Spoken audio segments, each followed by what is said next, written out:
Life style Tamil. இன்னைக்கு நம்மளுடைய சேனல்ல பிரெட் பஜ்ஜி எப்படி பண்றதுன்னு தான் பார்க்க போறோம். பிரெட் பஜ்ஜி நான் பண்ண போறதில்ல, எங்க அத்தை தான் பண்ண போறாங்க. அவங்க எப்படி பண்றதுன்னு வாங்க வீடியோல பார்க்கலாம்.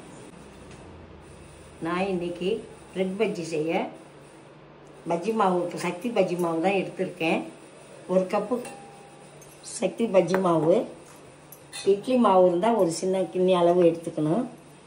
அதோட கொஞ்சோண்டு மிளகாத்தூள் ஆட் பண்ணிக்கலாம். ஒரு ஸ்பூன் மிளகாத்தூள் ஆட் பண்ணி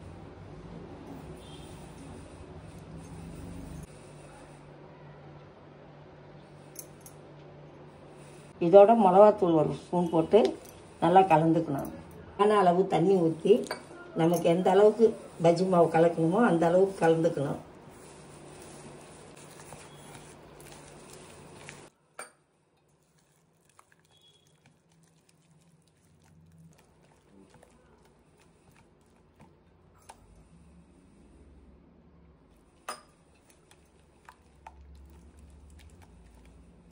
இந்த அளவு பதம் இருந்தால் போதும்.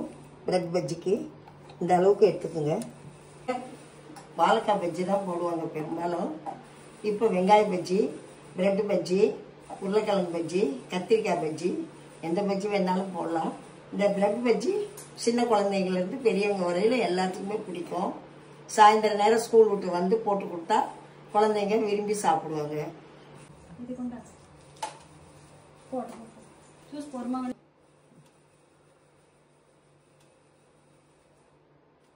கொஞ்சம் தேட்டை இப்போ பிரெட் பஜ்ஜி போட போகிறேன், பார்த்துக்கோங்க.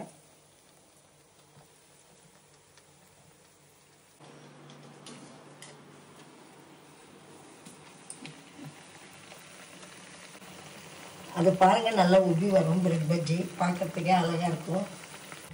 எதுக்காக இட்லி மாவு ஆட் பண்ணணும்? பஜ்ஜி ரொம்ப சாஃப்டாக இருக்கும், உப்பி வரும். அதனால தான் கொஞ்சம் இட்லி மாவு ஆட் பண்ணுறது. பாருங்க, பஜ்ஜி பார்க்கறதுக்கே அழகா உப்பி நல்லா இருக்கு. இந்த பதத்துலேயே இருக்கணுங்க கரைச்சது பஜ்ஜி மாவு. ரொம்ப தண்ணி மாதிரி இருந்தாக்கா எண்ணெய் இழுக்கும். பாருங்க, பஜ்ஜி ரெடி ஆயிடுச்சு. இதே மாதிரி வீட்டில் நீங்கள் செஞ்சு பாருங்க, சாப்பிட்றதுக்கு நல்லா இருக்கும். பஜ்ஜி பாருங்க ரெடி ஆயிடுச்சு. எங்க அத்தை போட்ட பஜ்ஜியை நீங்களும் வீட்டுல ட்ரை பண்ணி பாருங்க. அப்படியே எங்க சேனலை சப்ஸ்கிரைப் பண்ணிருங்க. மறக்காம பக்கத்துல உள்ள பெல் பட்டனையும் கிளிக் பண்ணிருங்க. Bye friends. பஜ்ஜி சூப்பர்.